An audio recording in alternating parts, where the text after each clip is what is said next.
all your volunteers. Thank you, First Baptist Church. I appreciate it.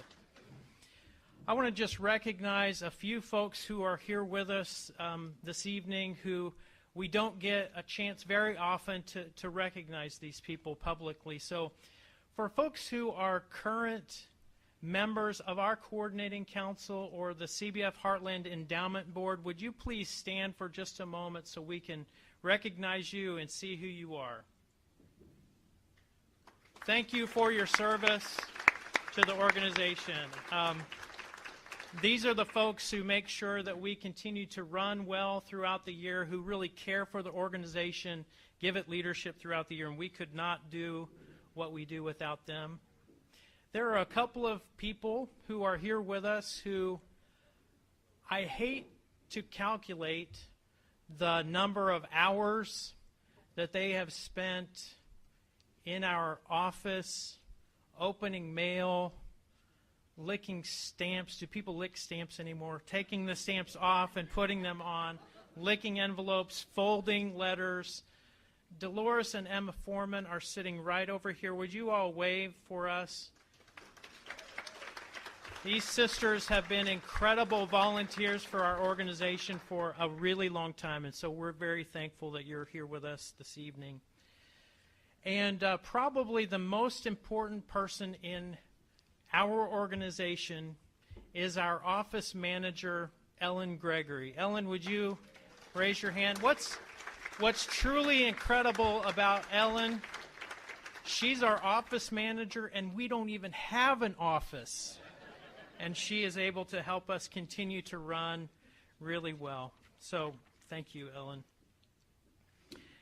Before we kind of get started this evening, I want to introduce to you David Folk, who is going to serve as our MC, and he's going to come in a moment to kind of run the roast portion of the evening. We've never done a roast before. We may never do this ever again. I think this could be really fun. It could be really cringeworthy, as my son would say, but we're looking forward to that. David, your title is Director of Philanthropic Giving at KCUR, which is public radio in Kansas City. Is that right? David's going to do a wonderful job emceeing tonight, and so he'll come in just a few minutes and guide us through that time. I want to make a special presentation before he comes, and it involves a grant that we give every year. Since 2010, CBF Heartland has offered a Giving Circle grant to a ministry or mission endeavor that's making a difference in its community. 3 things make this grant unique.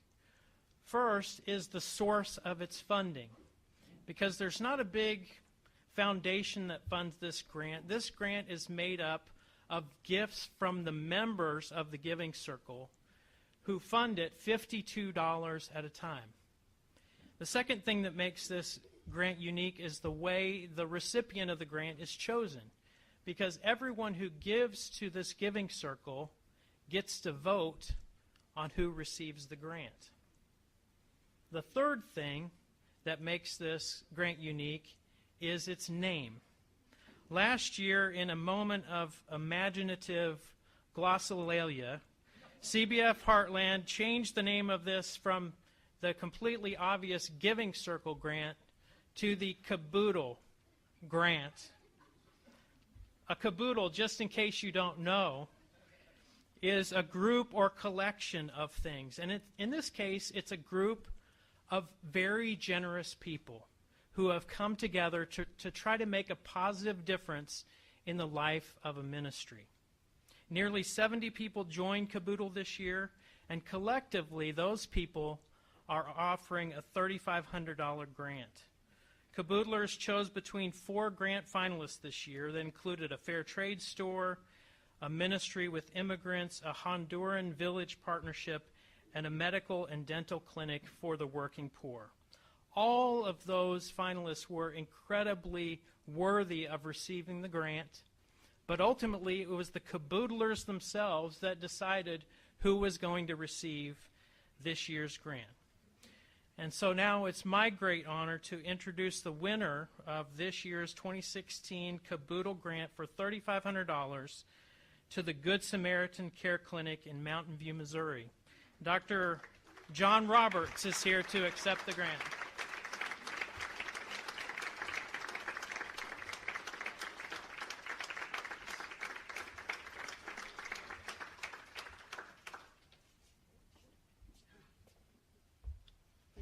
Thank you so much.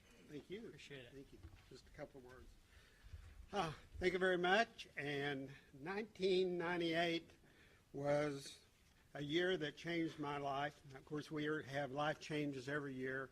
But I was invited by CBF Missouri to make a mission trip to China to evaluate health care, and that would have been my first mission trip. Well, with the encouragement of Charles Cantrell and Harold Phillips, they talked me into making the trip. The 10 reasons that I could not go to China, they overrode those, and with their encouragement, I went on my first mission trip. Fast forward 20 years, 2016, in 2 weeks, I'll be going on my 25th medical mission trip. This one is back to Haiti. We'll be taking a medical team. In February, we took a medical team. We saw 700 patients a day while we were there, and we paid for 32 people to have surgery. And this all came out of a little town called Mountain View.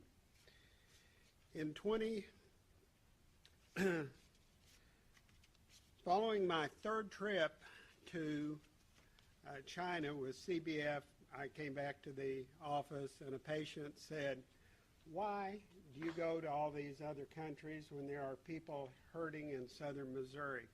Why don't you take care of them?" Well, that planted the seed that eventually would become Good Samaritan Care Clinic. And in 2004, we opened the doors of the Good Samaritan Clinic, and in 2007, we added a dental clinic to it. Fast forward, now we're 2016, and in May, the Good Samaritan Care Medical and Dental Clinic celebrated seeing our 25,000th patient. For many people in southern Missouri, the Good Samaritan Care Clinic is the clinic of last resort, dental and medical. In 2015, the dental clinic was needing to go through an expansion. We just barely had enough money to stay in operation. We see 35 to 50 patients every Monday night with our 125 volunteers. And we had a carpenter who is probably the best finishing carpenter as well as the most expensive carpenter in the Mountain View area that said, "I just retired and I will do all the building for the renovation." And we go, wow, can't beat that. Now we got to figure out how to come up with the money. This is scary, let me tell you. 2 weeks later, I get a call from Harold Phillips, and he says, "We have $6,000 that we would like to give you if you have a special need in your dental clinic." So with Ken Horgan and that, and you will see pictures of that postcard in front of you. The reason the postcard is in front of you is because we have a difficult time getting dentists. We get medical physicians, mid-levels, physician's assistants, nurses, but it's difficult to get dentists. So I'm asking a favor for all of you. I think it's safe to say that sometime we all see a dentist. And I would like for you to take this card and give it to your dentist and ask them that maybe they would consider donating one day out of the next year to come visit us at Mountain View at the Good Samaritan Clinic. This donation this evening will be used to buy dental supplies. So if it hadn't been CBF, I don't think I would have probably ever gone on a mission trip, now 25. If it hadn't been for CBF, the gentleman wouldn't have come and said, "Why are you going other places?" And Good Samaritan Care Clinic would probably not have started. If it hadn't been for CBF, we probably wouldn't have done the addition to the dental clinic. So from the board, the staff, all the volunteer, and the patients that we serve, we say thank you.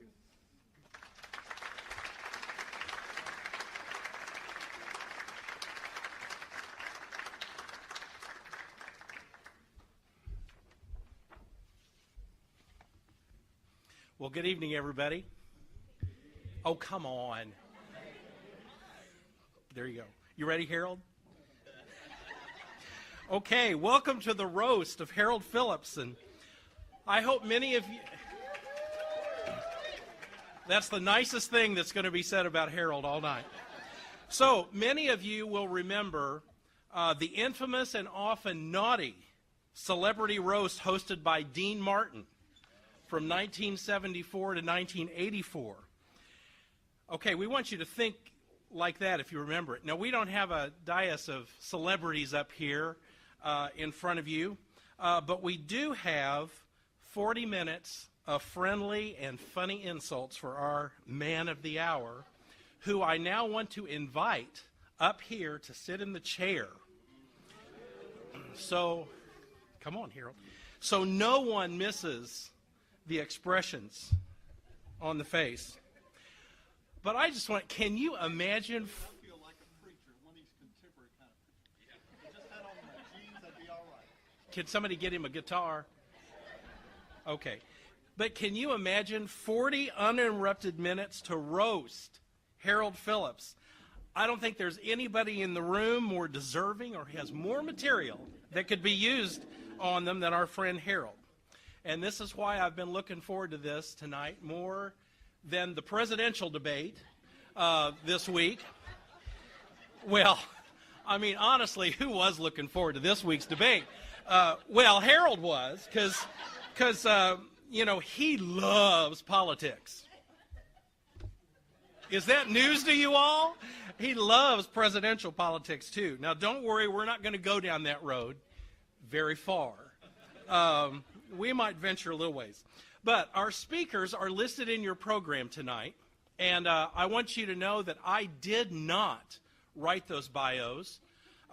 Those very unflattering bios were written by Harold. I think it was his attempt to roast the roasters in advance. So our roasters have 3 minutes each to do their thing, and one of my jobs tonight is to make sure they do it. So the first one that we're going to hear from tonight could not be here.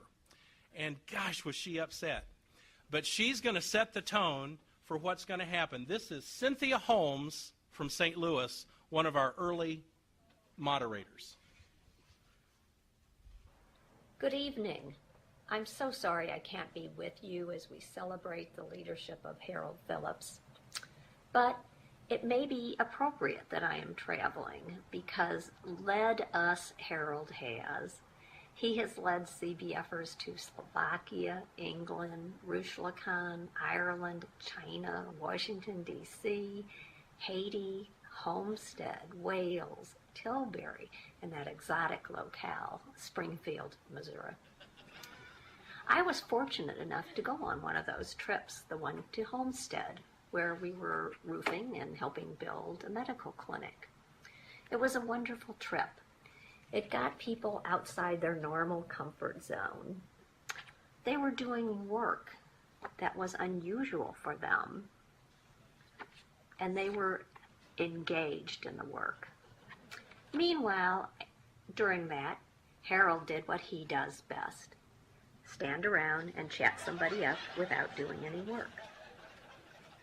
But one of the gentlemen and I hatched a devious plot. The other fellow, who Harold has described as a Rush Republican, and me, who Harold has described as a feminist Democrat, got up on the roof, and we started having a lively discussion about guns and abortion. That brought Harold to the roof, assuming that he would be the peacemaker. But when Harold got up there, we put him to work, thus getting Harold outside of his normal comfort zone. Those trips accomplished a lot. a medical clinic in Homestead, Florida, a children's center in Kenya, and Harold is very proud of that Kenya Children's Center, even though he did suffer the defeat of not finding President Obama's real birthplace. But Harold, buddy, that does not give you the excuse for a mission trip to Hawaii next year. Harold, friend, you have been just the leader we need to take us where we needed to go. And Gwen has been the perfect person by your side while you did so. So friends, Harold and Gwen, we wish you God's blessings as you embark on your next journey. Thank you. Good night. Have a great evening.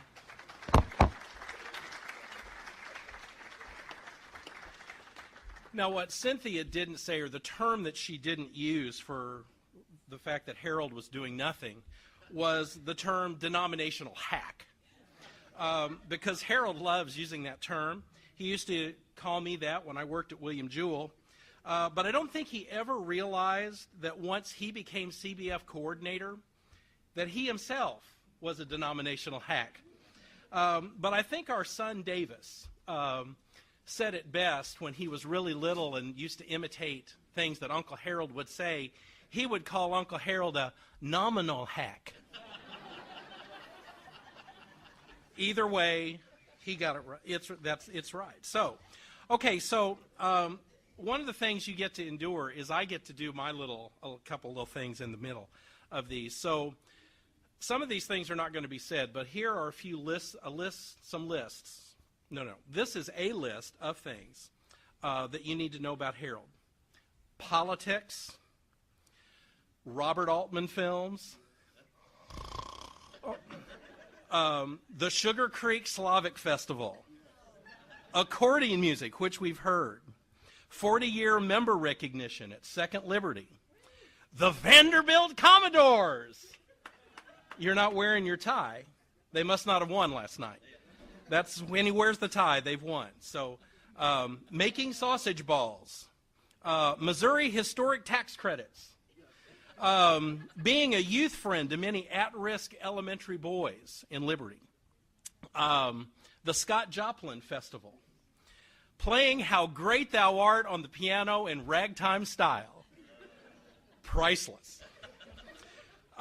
His admiration for Gene Carnahan. Okay. Never meeting a stranger while traveling the state of Missouri in an Enterprise rent-a-car. More miles on Southwest and Delta that he'll never, ever have to buy a plane ticket for the rest of his life. The annual viewing of It's a Wonderful Life. His mom's cooking. Well, that's enough for now. Okay, so we have 3 roasters who are coming, and all have varied associations with Harold through CBF. So I told you I'd call you up before I said what I just said, and I didn't do it. So Jeannie McGowan and Shane McNary, come on up here. Look in your program to see what unkind things have been said about them. And then when they are done, we're going to see a video from our 3rd roaster from Harold's best friend in Romania. Okay, Shane, you're up first.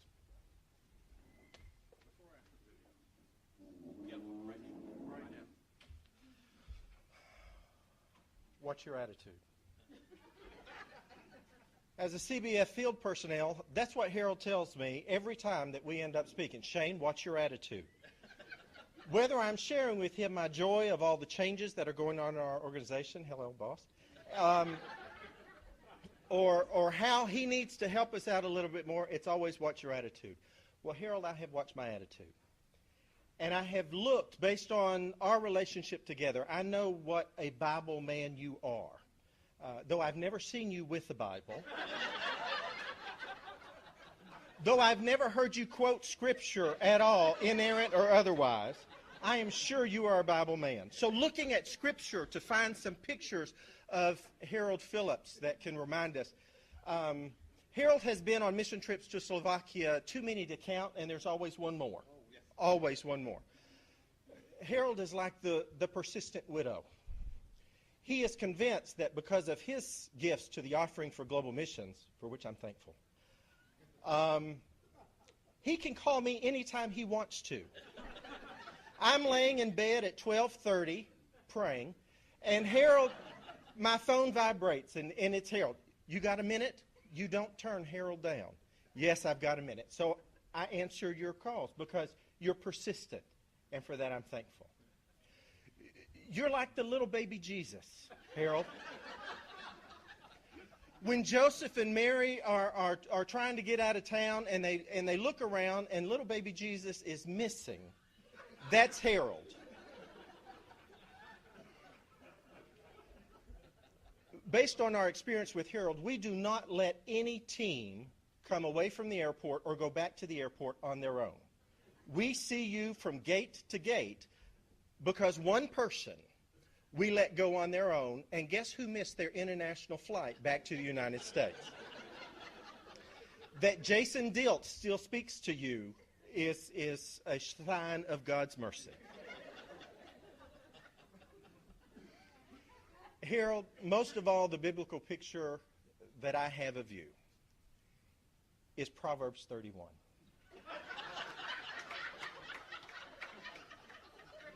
Because while you have the perfect wife, you're sitting around at the city gates doing absolutely nothing. Mission teams come thousands of miles to work, and I have these great folks from Missouri saying, have you seen Harold? He's gone to see the mayor. He's gone to meet with some boys from Vajets and sit and talk with them for hours on end. We have no idea where you are, Harold. But I'm glad you're there. God bless.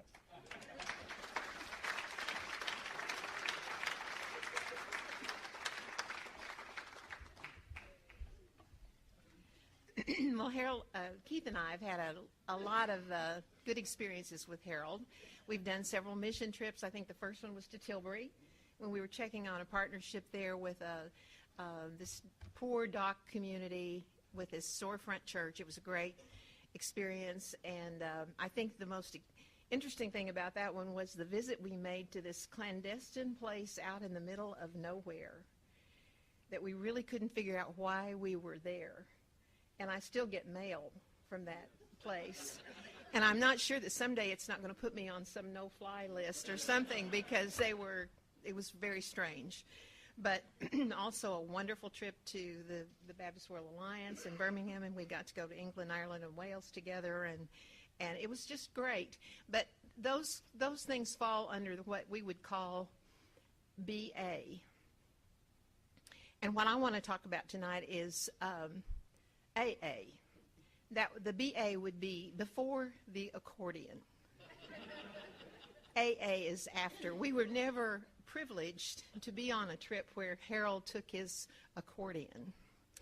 And so I want to tell you a little bit about Harold and accordion players. And I know this is supposed to be kind of short, David, but... Okay. Well, Harold, I found out that when you were little, you told your mom, Mom, when I grow up, I'm going to be an accordion player. And his mom responded, well, Harold, you know you can't do both.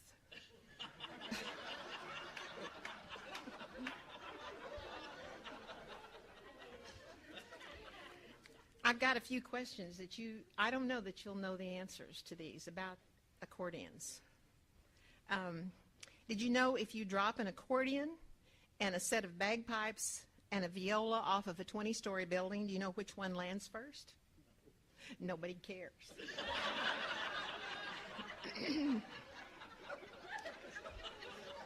Now here's another one. What's the difference between an onion and an accordion? Nobody cries when you chop up the accordion. Harold recently learned what happens when you leave your accordion in your unlocked car. When you get back, there's 3 more of them there.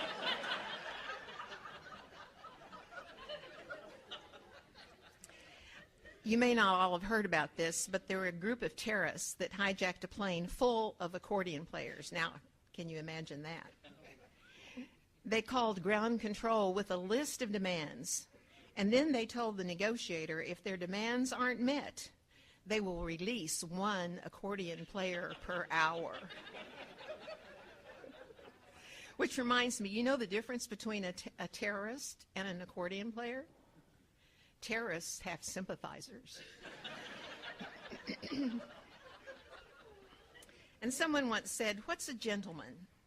Someone who knows how to play the accordion, but doesn't." And finally, what's the range of an accordion? 20 yards if you've got a good arm. And if you don't believe me, just ask Gwen.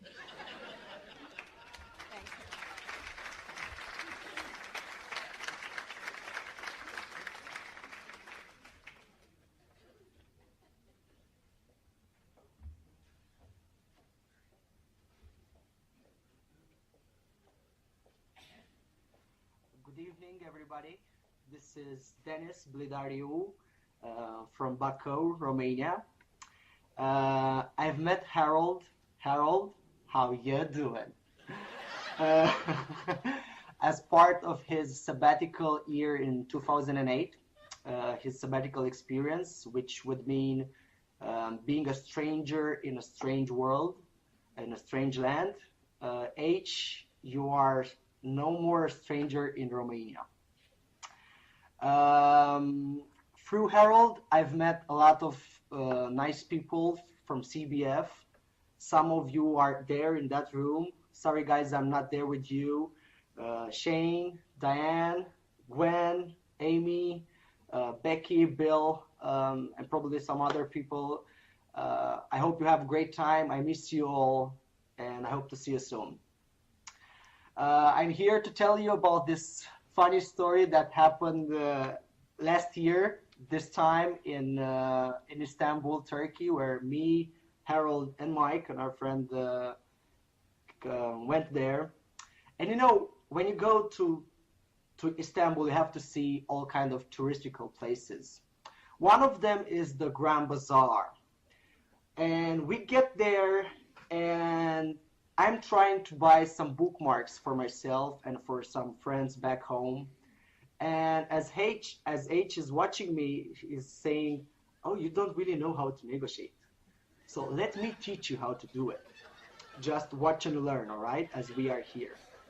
So I don't really remember how we get into this carpet shop, but we get inside there and we see a carpet after carpet after carpet. And H is like, "Calm down, I got this."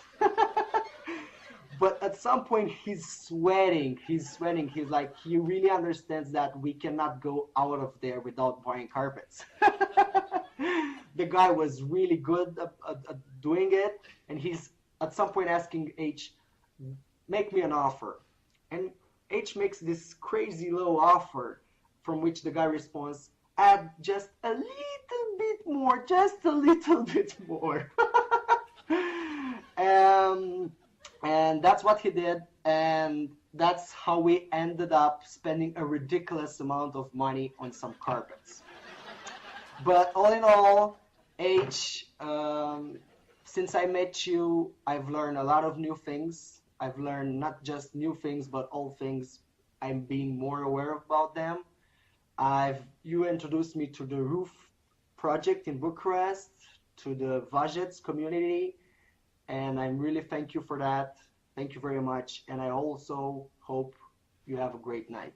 Be your best tonight. Take care. Good evening, everybody.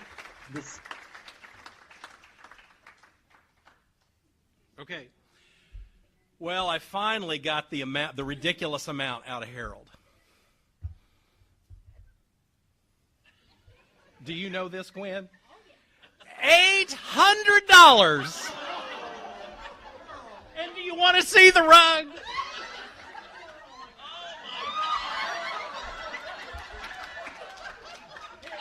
Let me hold it like this to make it look bigger. Okay. Who's ever been on the coordinating council? Would you raise your hand? You all put this man in charge of the budget? Oh, my goodness. Oh, Harold. It looks really good in their house, though. on the landing. Oh, it looks really good. But in all fairness, there were 2 other little rugs that went with it. But okay, so Christy and Gary, I need you all to come up and get ready. Now, we're halfway through our roasters, but it's probably a good time to reflect on Harold's fascination with white buildings. White buildings, 2 in particular, the White House and the White Castle. Harold has been to both. He was included in the 1994 National Prayer Breakfast. Now, some thought this was payback for helping get his fellow native Tennessean, Al Gore, elected vice president 2 years before that, but that has been debunked. I thought that would get a bigger laugh. That has been debunked. He was really invited as the moderator of CBF Missouri and for being the right kind of Baptist. So Harold has been to the White House. And then there's the White Castle, which he has visited many more times than the White House. How many of you have had a White Castle with Harold? Okay, a few of you. And I'll bet you every one of you, he ate more than you did. And I'm hoping that a long car ride afterward did not happen for you. Okay. White Castles are to Harold what rhubarb pie is to Garrison Keeler. Wouldn't this be a good time for some White Castles?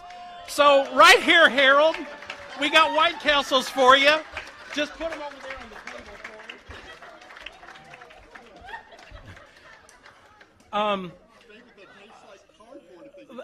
for us. They will. I only got 30 for you. So you may need to share some. So yeah, okay. So just remember, those were in our car for a little while. And yeah, I'm already in trouble for that. There's one. Dub got one. And there's mustard to go with it. So, okay. Well, wouldn't this be a good time for some more roasters? Here's Christy Edwards of Liberty and Gary Dollar of St. Louis.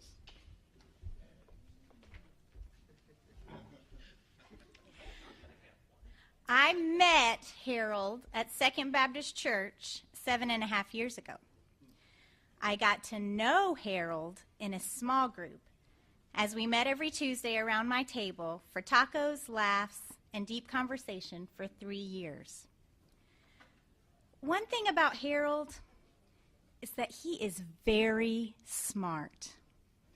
My guess is it takes the average person about 7 minutes, 16 seconds talking with Harold to realize, my goodness, this guy is brilliant. Does that sound about right, time-wise? But being the incredibly helpful and servant-hearted man that he isn't going to make any man, woman, or child wait that long to know they are in the presence of greatness. Instead, he's going to wait about 26 seconds into the conversation, and he's going to help you out. It's just the kind of guy he is. This is obviously hypothetical and has never happened to me personally, but it might go something like this.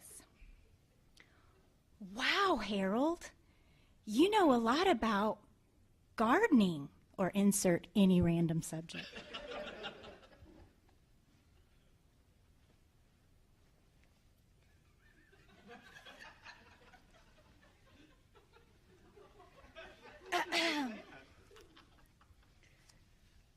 Well, Christy, I know all of this because I went to Vanderbilt. Now, I admit it. Harold's smart, and he has the fancy pants degree to prove it. But the smarts that make him Ivy League material to me, and Vanderbilt isn't actually an Ivy League school, but don't tell Harold, you guys. We don't want to crush his sensitive spirit. The smarts that I admire about Harold are his people smarts. He has a way about him that puts people at ease, encourages them, inspires them, and makes them feel loved. One of my favorite things to witness is Harold interacting with my children, specifically my oldest son, Jackson. Jackson has some challenges that make social interactions a little bit more difficult for him than for other people. But that has never deterred Harold from seeking Jackson out to talk about cars, possums, Jesse James, and Michael Jackson, including a moonwalk. And I imagine that Harold's thrown in Vanderbilt here and there when he's been out of my earshot.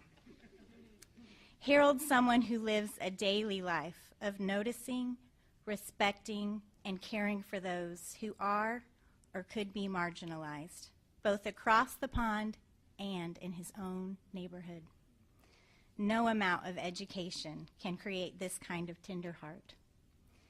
And this is why I know that when I'm with Harold, I really am in the presence of greatness.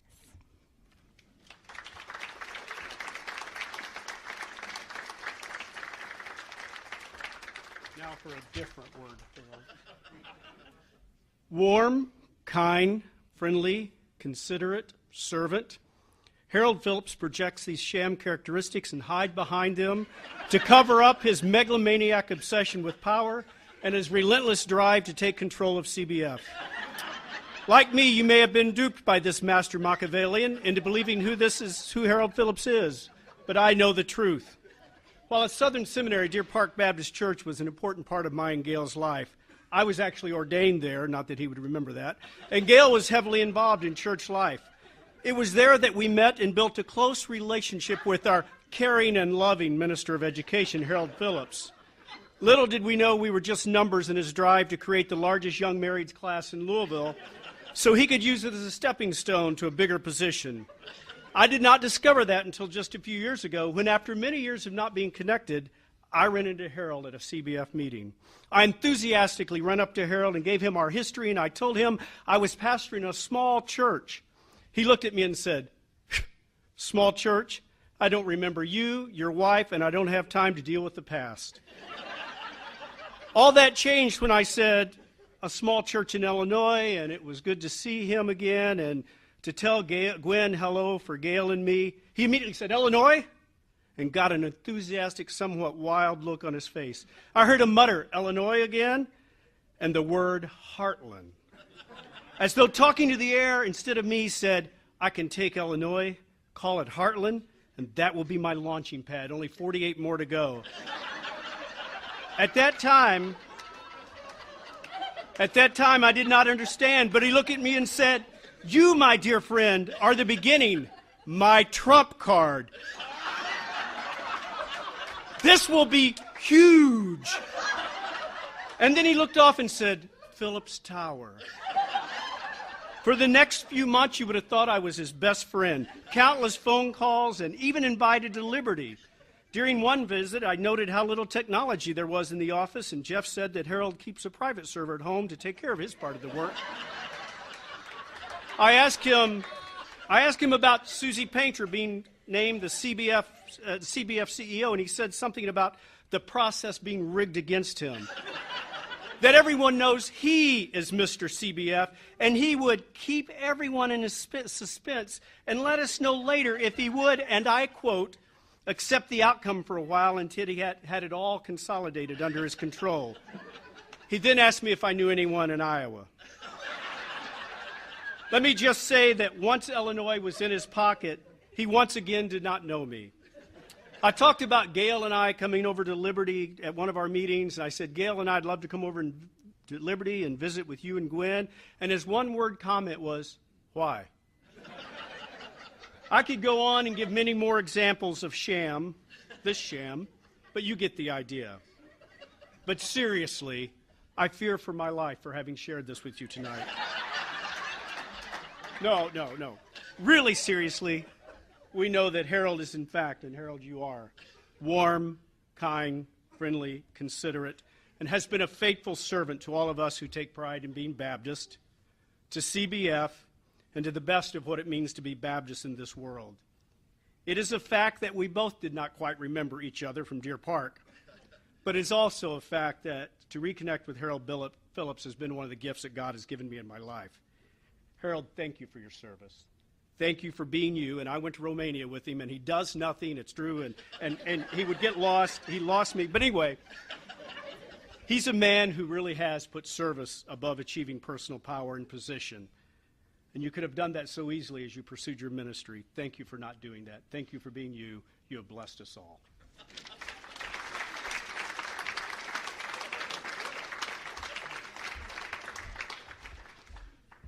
Gary, I think you're onto something there because, Harold's quest for power is very well known in Liberty as a career city councilman. He knows that incumbents always win, so he doesn't have to do anything to get reelected. So it comes naturally. But I'm beginning to think that this meeting tonight here in Jefferson City was no accident, because I had report this morning that Harold's rent-a-car was seen parked at the Capitol, and that he was walking back from the governor's mansion, putting a tape measure in his pocket and a big smile on his face. So no telling what he's got planned next. No telling. Charles and Tyler, come on up here. Gosh, that was, both of you, that was great. I mean, let's just take a breath for a second, because, okay. Now, we have planned next our two final roasters. Are you happy? Charles Cantrell from Mountain View and Tyler Tankersley from Cape Girardeau, Liberty, and Cape Girardeau. How are the White Castles, Harold? They're smelling like you wouldn't believe. Okay. I feel really underdressed, but I didn't have time to change after I left work today. There are some recurring themes here. I'm recognizing some words, but this event really has prompted me. It's a time of reflection about our accordion-playing, globe-trotting, political junkie leader. And believe me, there's been a lot to reflect upon. Trips to Homestead, Florida, China, Slovakia, southern Missouri. I can guarantee you it's easier to get Harold to go to Romania than it is to get him to come to the Ozarks. I think it's the language and cultural shock of coming to the Ozarks, where there's a church and a Trump pent sign on every corner. And yes, it's the same corner. But I have known Harold so long that soon after I met him, I was shocked and at some level very uncomfortable when I learned that he attended a church that did not have services on Sunday night. A Baptist church, I mean, how could a Baptist church function without having church services on Sunday night? But that was years ago. Under his tutelage, I now attend my church's service, live streamed over the internet, sitting in my living room in various states of undress. So I'm coming around, Harold. You don't have to be at church all the time.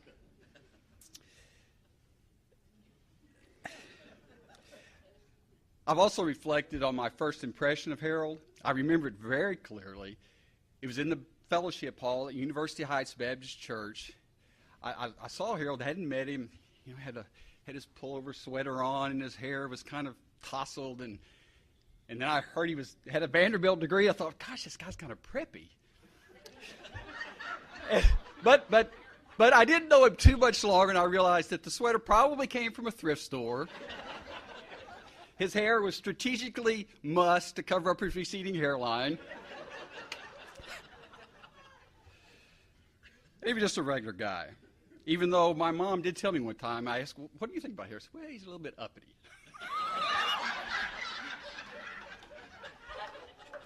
I'll never argue with my mom. But I've also reflected on the many attributes that Harold has, and I would just mention a couple briefly. And these are attributes that have served him well, that have served me well, that have served CBF well. Harold is comfortable and at ease just about anywhere he finds himself, whatever context he finds himself in, whether it's being energized and informed at Macedonia Baptist Church in Kansas City, whether it's doing construction work with his new Roma friends in Slovakia, whether it's extolling the virtues of CBF as a VIP guest at Bethel Chapel on Shawnee Creek in Shannon County, Missouri. He was a VIP guest because, he was from Kansas City. And that's the church, that's the picturesque wood-frame church where John often attends. It's heated by a pot-belly wood stove, and the men and the women sit on different sides of the church. But Harold was welcomed with open arms. And I'm comfortable around Harold, personally. That's meant a lot to me. He's kind of been a surrogate pastor to me over the years, but he's a guy that Sachko and I can take him out by the pond in Mountain View, and while Sachko and I are enjoying locally produced adult beverage, as Sachko would say, we could chide Harold. Harold, if you don't care about your health, yes, go ahead and drink that one soda we put in the cooler for you. I should have said, along with accordion playing, he's temperate.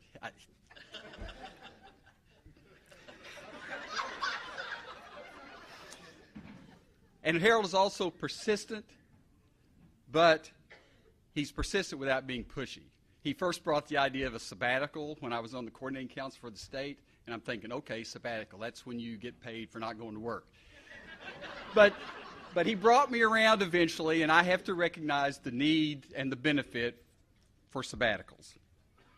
Also, he was persistent. The first couple of times he came to Southern Missouri, he tried to partner with a couple of our local agencies down there, and he was, let's just say, he was rebuffed. But he didn't give up. And that persistence eventually birthed the relationship that we're now enjoying between CBF and the Good Samaritan Care Clinic. Harold has been very important in the life of CBF. He's been important in my life. And just because we're roasting him and kind of setting him off to the side, that does not mean I don't continue to look forward to your contributions to and through CBF.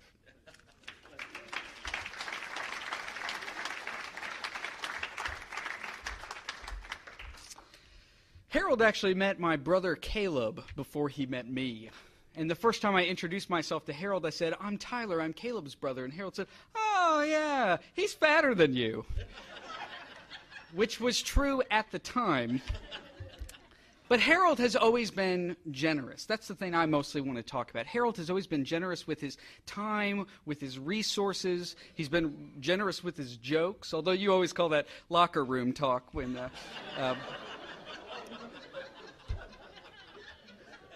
But Harold is always generous, especially when it comes to young Baptists. Harold's always generous to young Baptists. One year, my brother and I both wanted to go to a CBF General Assembly in Charlotte, North Carolina. And we could afford plane tickets, but we couldn't afford a hotel room. So Harold said, "Well, why don't you guys come and share my hotel room?" And we thought, gosh, that's so nice.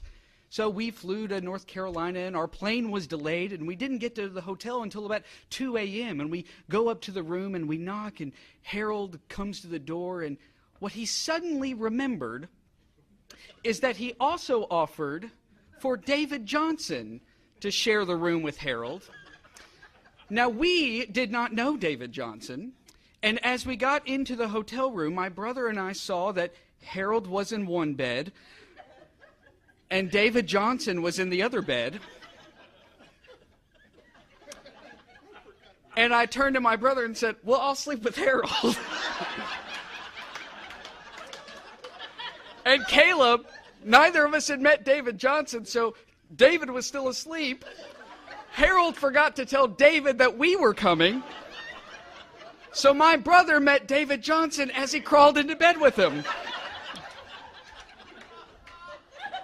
The icing on the cake, friends, is that was the night of my second wedding anniversary.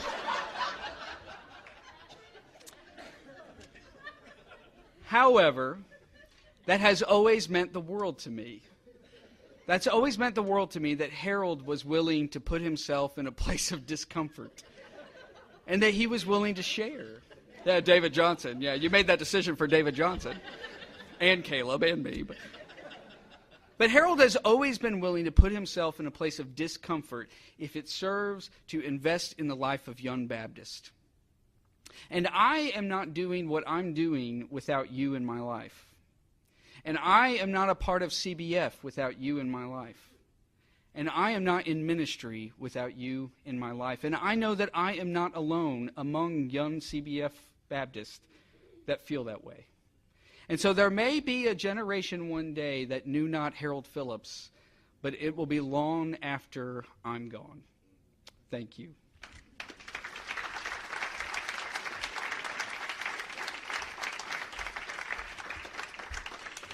Okay, I hope you noticed a trend that these were a little spicy and they got nice at the end. So I've been spicy, so here's my nice. When I called Harold a denominational hack earlier, well, I called him that, and he is. But hack and politician these days are said in less kind ways than I think they should be, because I don't think, and I don't think Harold thinks either, that a politician is a bad thing. Because think about what a politician is. A politician assesses everyone's perspective in the pool, their needs, their wants, and the politician has to go meet them one-on-one and help bring everybody together to a common consensus toward a goal to get things done.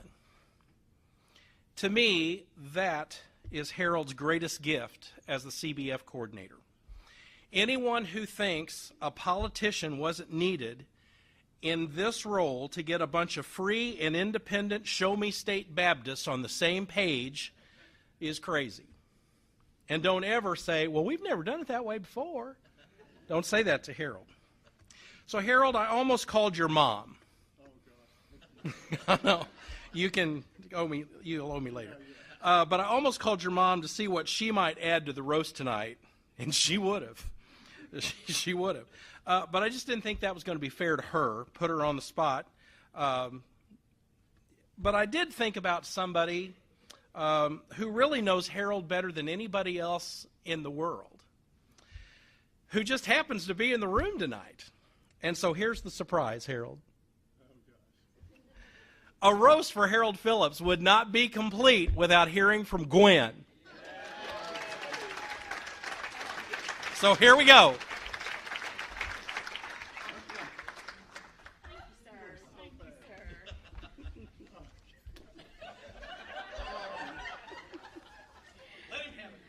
All my life I've wanted to do this.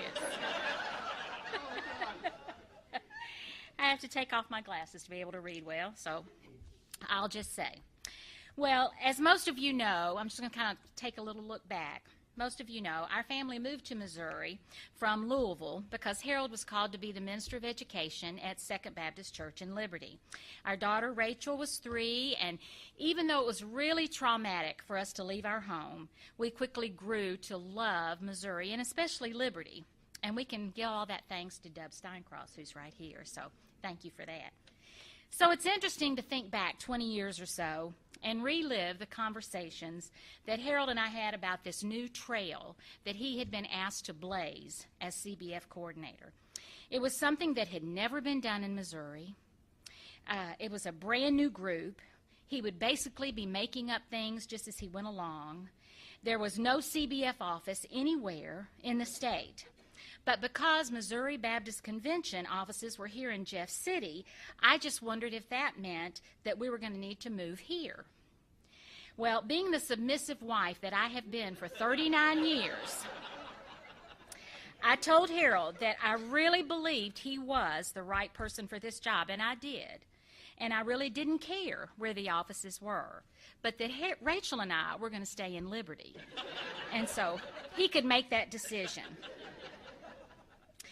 I'm also really it's fun to think back on the very first place that the CBF office was, and that was in this little tiny bank building in Liberty. Because we were able to stay in Liberty, that was wonderful. And so he rented this little tiny building at the UMB Bank and had a part-time secretary, Doris Thomas, who was wonderful.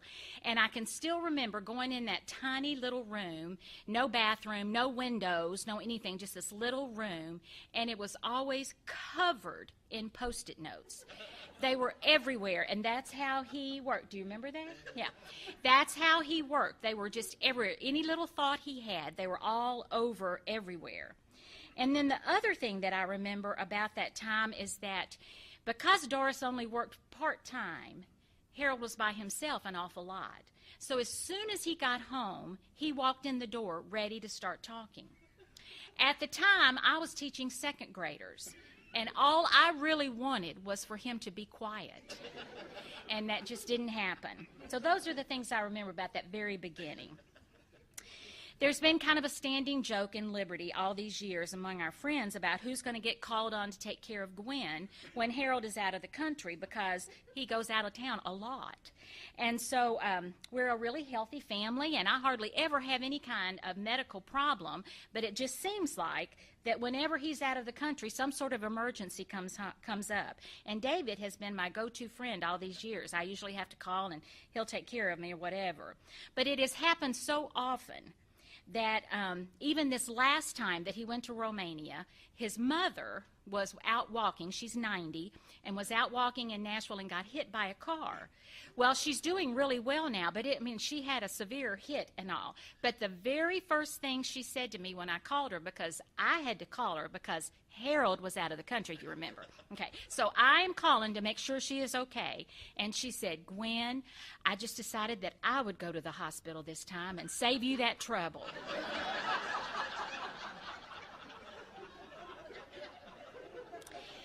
Probably one of the hardest adjustments that I've had to make to this whole thing is Harold's love of music from Eastern Europe. Thank you, Shane and Diane. The first trip that he took to Romania had him hooked. He fell in love with the accordion. And I have to say, I did not see that coming. He asked for his very own accordion for his birthday, and I gave it to him. And so every year now, he's obsessed with it, honestly. He takes lessons and he plays constantly. But every year since then, when he travels to Romania or to Slovakia or anywhere through Eastern Europe, he is on the lookout for street musicians who are playing. And then I always get the videos on my phone of him playing these videos of this person playing the accordion. A lot of times they know how, a lot of times they do not know how to play. In all honesty, though, I have to say that these past 20 years have been wonderful, honestly. It's such a blessing to live with someone who wakes up every day really happy with what he's doing and loves everything that he's doing. I look forward to even more years of good times with him. I think CBF Heartland is alive and well, and selfishly, I like to think that Harold has a whole lot to do with that. Thank you.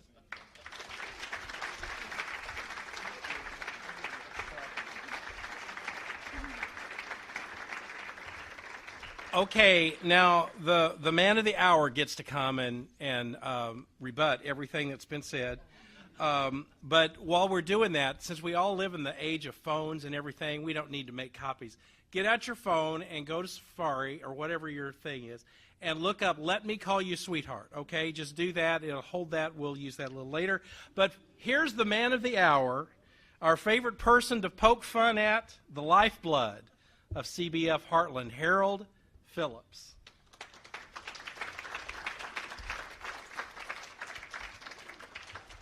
Jeff, are we okay on time? 3 minutes. Not really. Sorry. It's okay. We won't do it next year. Okay. Well, I just want to start out by saying to David and to everybody who had a part in the program that this whole evening has been rigged. It's crooked. They're conspiracy against me, and I do not accept the results. So let's just keep clear there. seriously, I want to thank each person that had a part on this program, especially Gwen, who was a total surprise, and the tacky comments that went along with that. Gary Dollar, thank you, Gary, told me that an event like this is one you do to take it for the team. And so I subjected myself to it, thanks to Gary Dollar, so nice, so nice. In 1991, when CBF started, many of us were sad, we were angry, and or we were hopeful. You look around this room tonight, anybody sad or angry? No. Still filled with hope? Okay. 20 years ago, when I started as coordinator, we had $17,000 in the bank. We discovered we had some unpaid bills that were related to the Tilbury project, and by that summer we had $50 in the bank. $50 in the bank. Takes a pretty clueless person to not be sweating about that, right?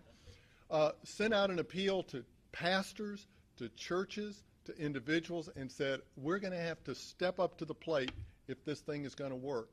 And since that time, we have been a remarkably generous people and good things happening. So a couple of years ago, I was thinking about all this constellation of events coming in 2016. CBF's 25th anniversary, ending 20 years of being here, and oh yeah, we hired Jeff 10 years ago. Susie Painter, Susie, you're still there, okay. Susie and I had talked about this dream of hers of creating this culture of sabbatical throughout churches and among ministers in CBF world. And so there's an opportunity to help with that in a very small way, just a little bit, in a very small way. And so I talked with our coordinating council officers. Let me see if I can remember them. Michael Olmstead was one. If they left. Michael Olmstead, Nancy Thompson from Iowa, Ross Cassman, our moderator now, Jordan Dollar, David Johnson, Charles Cantrell, Robin Sandbothy. And I said, when the time comes that I'm no longer the coordinator, what do we do? And Gary Dollar, thank you, Gary Dollar. Gary Dollar had suggested, you could bring up the idea about transitioning in Jeff as the coordinator, okay? So I brought that up. When the time comes, could we transition Jeff into being the moderator? And the coordinating council said, yes, let's do it now. Wait. So, Jeff, this is your time now, buddy. So the decision was I was going to continue on full time with CBF Heartland. It's just that Jeff would be the coordinator. So then we have these conversations. Well, if Jeff is the coordinator, what am I? Still working full time. What am I? And so Jeff, being the creative type that he is, said, well, Harold, maybe you could become the has-been coordinator. Maybe you could be the used-to-be coordinator. Maybe you could be the washed-up coordinator. And I, in a very humble way, said, perhaps I could be a church benefits advocate, because that's what Susie has asked me to do. That's pretty much what you and I do every day anyway. And so my humble suggestion, you actually accepted it, and for that I'm grateful. Jeff is a great crafter of words. When I write something for him, it's just blah, blah, blah, blah, blah, blah. Jeff thinks that anything he writes is worthy of winning a Pulitzer Prize. Right? Yeah, in a humble sort of way, okay? So together we, translated we put together a press release explaining this transition to becoming a church benefits advocate full-time with CBF Heartland, and also taking on this opportunity with CBF Global to talk with churches beyond this area about sabbatical. That press release was in Word and Way, Baptist News Global, churches got one, pastors got an email, donors got one. And I want to tell you, even just today, forget about since that press release, 6 people have asked me, Harold, how's retirement? My responses have been twofold, with clenched teeth and a forced smile to say, I'm not retired, I'm not retiring, and the other is to say, thank you, Jeff, for nothing. So, you know, the fun thing about this job, and Jeff, I hope it's true for you, I have not worked for a day in the past 20 years. And there's been some joking about that, but the truth is, I really don't think I've worked in the last 20 years a day, because my job title has been, yours now, Jeff, wake up in the morning thinking about Cooperative Baptist Fellowship. Is that a joy or is that work? To me, that's joy. And the best part is, I don't have to deal with any jerks, and I still get to be a Baptist. Now, what a deal that is. Now, there are two, Jeff, I'm sorry about the time, and there's a great bluegrass band upstairs. I'm sorry. There are two things that kind of frame my last 10 years, and Gwen knows this. One was the 2008 sabbatical experience that CBF Heartland gave me. By the way, if your church does not have a sabbatical for its pastor, you need to have a sabbatical experience in your personnel policy and in your budget. How'd I do, Susie? Okay, thank you. Yes, okay. But in that 2008 sabbatical, I did a civil rights pilgrimage that was through the South of my growing up days, and reconnecting with that. It was powerful. I got to experience being a neighborhood team leader in a political campaign, and to experience all of that and what could translate from that very secular kind of thing into CBF and the way we're networked around and all. The other thing was to create an experience of being a stranger in a strange land, and I did that. And it was phenomenal. I went to Bucharest, Romania. You saw Dennis, who's become a very, very dear friend to me. I've fallen in love with Romania, with Eastern Europe, and out of that sabbatical came the Roma Road Project with Shane and Diane McNary. And we've had groups that have gone to the Ruth School, the Naomi Center, Gypsy Smith School, Gypsy Smith Mobile. They've been in Slovakia working in Sino Banja. They've worked with Vajets, the Samuel Project. Absolutely phenomenal. All the outgrowth of an incredible sabbatical experience in 2008. Love Romania, love Eastern Europe. The other, wait.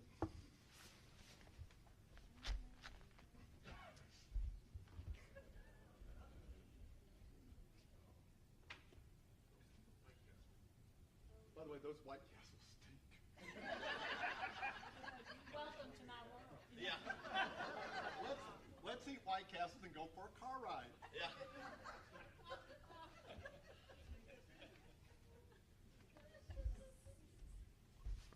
How do I look, Gwen? Embarrassing, but it's okay. Okay. The other great experience of my life in the last 10 years is I didn't learn to play a banjo. God, is that a classy instrument or what? Classy instrument. I didn't learn to play a horrid bagpipe. I've told Gwen, if she doesn't love me, get a bagpipe player at the funeral. That's her signal to everybody there. She never loved me. But the third part of that holy trinity of instruments, not banjo, not bagpipe, it's a accordion. So because I have fallen in love with accordion, I would like to present a gift to you because you are friends. Okay? And, huh? Okay. Okay.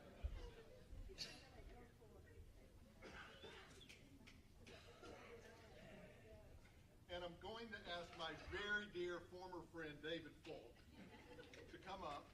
You know, the only thing better than a street musician, and I'm serious, if you see somebody playing a musical instrument on the street, give them a tip. That is pretty gutsy to do that, right? Okay. Even better than a street musician is people singing. Right. Community, group singing, it's wonderful. Let me call you sweetheart. Let me call you sweetheart. And David's going to lead you because when I fall apart on this thing. Are you playing it through first?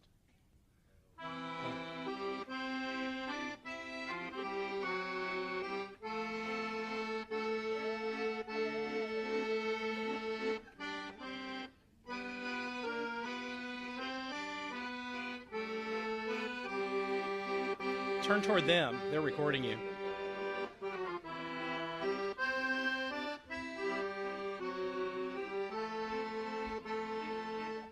All right. There's a little bit back toward the rug. Okay, let's all stand and sing to Harold. What? Would any tips be appropriate for the offering for global missions, Stephen Porter? Okay. Wait, I gotta get the mics here. You ready? I'm ready, I hope so. Let me call you sweetheart, I'm in love with you. Let me hear you whisper that you love me too. Keep the love light glowing in your eyes so let me call you sweetheart, I'm in love with you.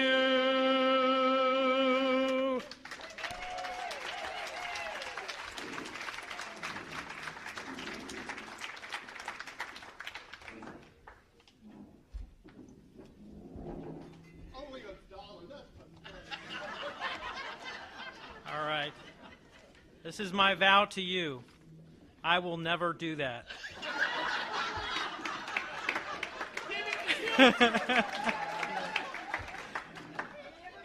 It's been my great honor to serve alongside Harold for over 10 years. He's been an encourager and a friend to me, a teacher more than a supervisor, and I've never met anyone better at connecting with people and connecting them to the fellowship than Harold. Making great friends and building relationships is his forte, and probably the only person better at that is Gwen.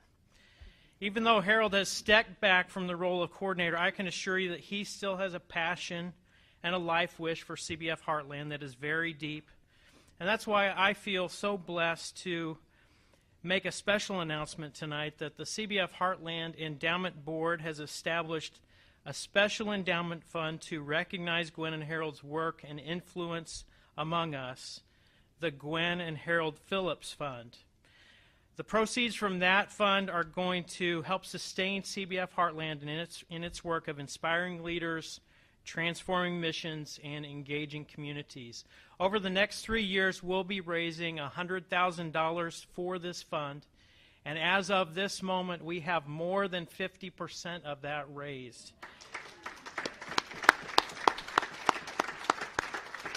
I want to invite you to join in that campaign sometime in the next 3 years.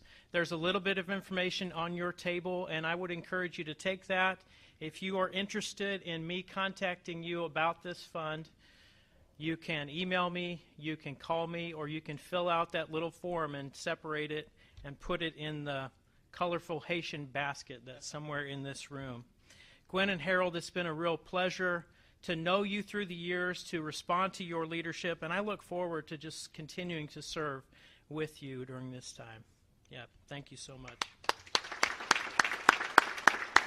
It's actually past time for us to move on to the sanctuary. So if you're not familiar with First Baptist Church, Jeff City, it's going to be hard to help you. But there's steps and an elevator that way that will get you to the narthex. And I think there's also steps both directions that will also get you there. But if you aren't familiar with the building, I'm going to recommend going that way. That'll get you where you need to go. Thanks so much tonight.